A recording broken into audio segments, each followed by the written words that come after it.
Welcome to our Middle East briefing show. Today, we're diving into a high-stakes game of military strength as the US is ramping up its naval power to keep China and Russia in check, especially after recent showdowns in Venezuela. It's all about maintaining maritime dominance and sending a clear message: don't test us. Next, we turn to the UN's shaky role in global conflicts. The US's bold move in Venezuela has sparked a debate about international law and the effectiveness of the UN Security Council, with Russia and China condemning the action. It's a reminder of how major powers often act unilaterally, challenging the very foundation of international diplomacy. Finally, in Egypt, archaeologists have uncovered a treasure trove of history, Roman-era workshops and a necropolis filled with artifacts that reveal the region's ancient trade and cultural practices.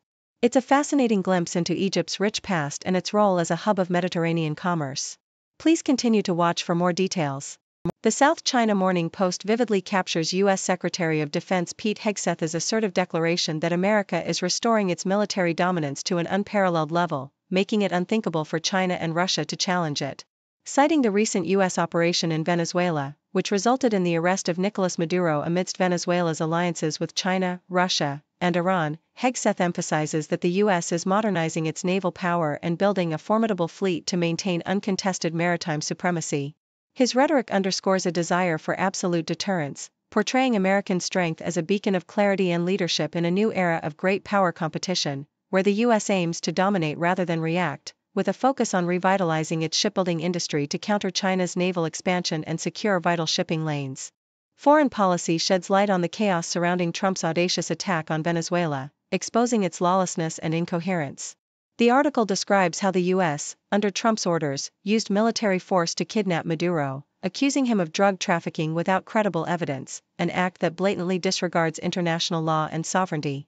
The operation's justification was flimsy, rooted in vague claims of Maduro's dictatorship and corruption, and was driven more by geopolitical ambitions and oil interests than human rights concerns.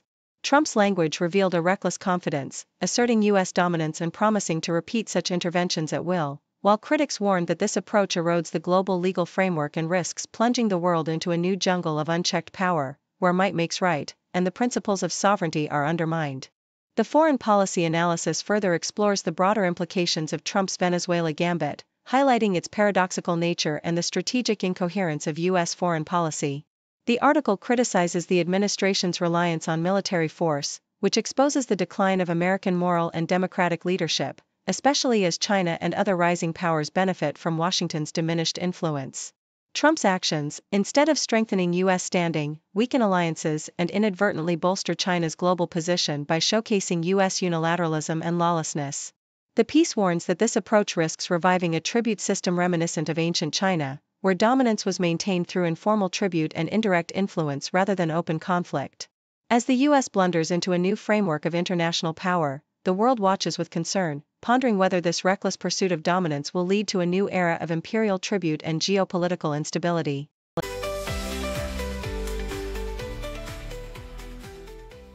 South China Morning Post highlights Hong Kong's rising prominence as a hub for wealth planning and family offices in 2026, driven by its vibrant market, government incentives, and strategic regional position.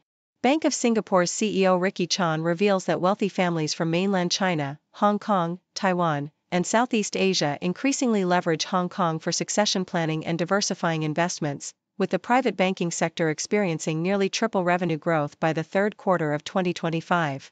The city's appeal is bolstered by a booming stock market, with the Hang Seng Index soaring 28% in 2025, and its status as the world's leading IPO market, making it an attractive platform for mainland Chinese companies to raise funds and expand regionally.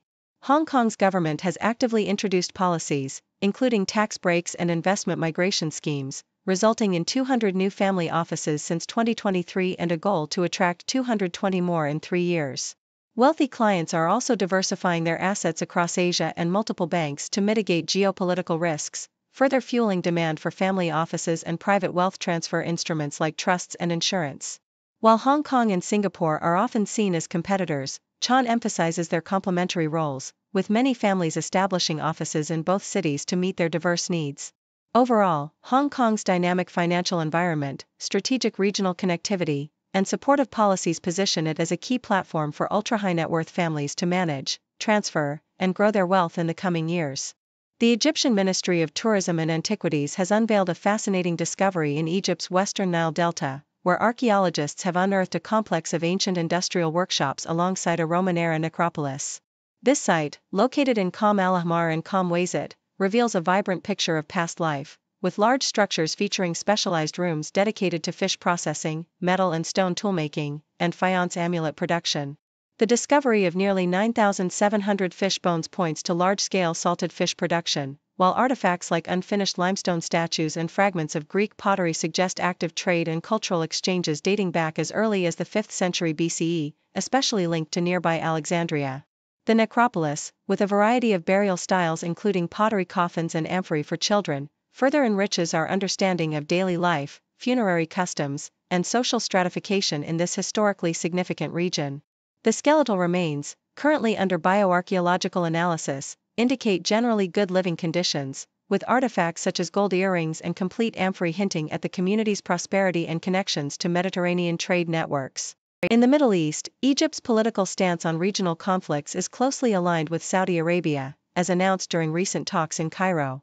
President Abdel Fattah el-Sisi and Saudi Foreign Minister Prince Faisal bin Farhan al Saud emphasized their shared commitment to peaceful solutions in Yemen, Sudan, and other troubled areas, advocating for the preservation of sovereignty and territorial integrity. This unity comes amidst regional tensions, notably the rivalry between Saudi Arabia and the UAE, which has been evident in their backing of opposing factions within Yemen's fractured government. The UAE support for the Southern Transitional Council and its recent territorial gains have caused friction with Riyadh, which is seeking a more inclusive dialogue. Meanwhile, Sudan remains a focal point of contention, with Egypt and Saudi Arabia backing the country's de facto leader, contrasting with the UAE's alleged support for the paramilitary Rapid Support Forces. The competition extends into the Horn of Africa, where the strategic importance of Somalia, Ethiopia, and Somaliland has heightened regional sensitivities, especially after Israel's recognition of Somaliland, a move that has further complicated the delicate balance of alliances. Egypt's recent triumph in the Africa Cup of Nations exemplifies resilience and national pride amid ongoing regional challenges. The Egyptian national team, led by star Mohamed Salah, narrowly defeated Benin 3-1 after extra time in a tense last 16 match held in Agadir. Despite a sluggish start and missed early chances, Egypt's persistence paid off with goals from Marwan Atiyah and Yasser Ibrahim, before Salah sealed the victory with a decisive counterattack strike. The match was marred by injuries, including a serious leg injury to Benin's Aigun Tosin and a knee injury to Egypt's Mohamed Hamdi, highlighting the physical toll of the tournament. With this win, Egypt advances to the quarterfinals, where they will face either Burkina Faso or Ivory Coast, aiming to add an 8th Africa Cup of Nations title to their illustrious history. The game underscored the team's fighting spirit and the nation's deep passion for football, offering a moment of unity and pride amid regional uncertainties.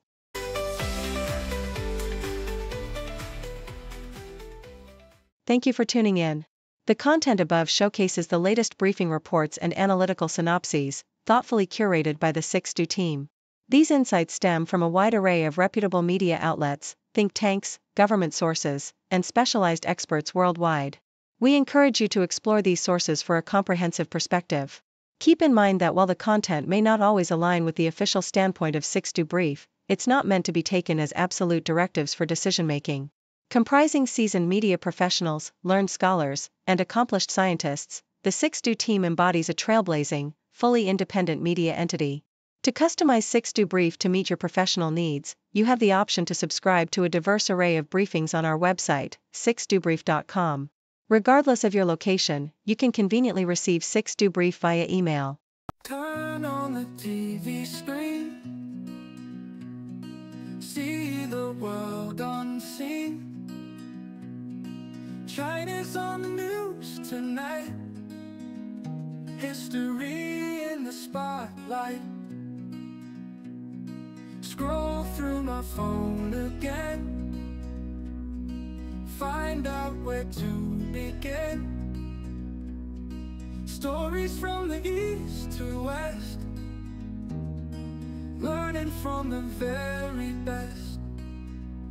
News in China every day, learning in a fun new way.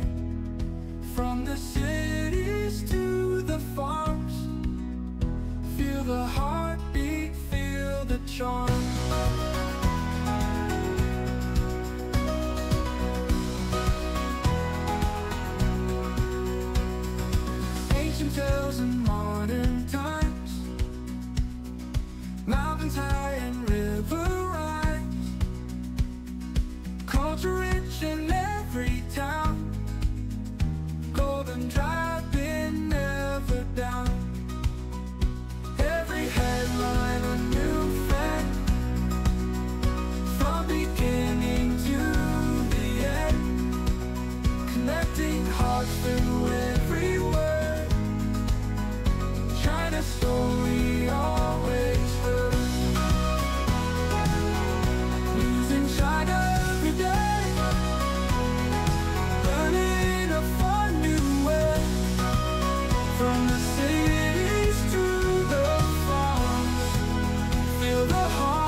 from beginning to the end, connecting hearts through every word.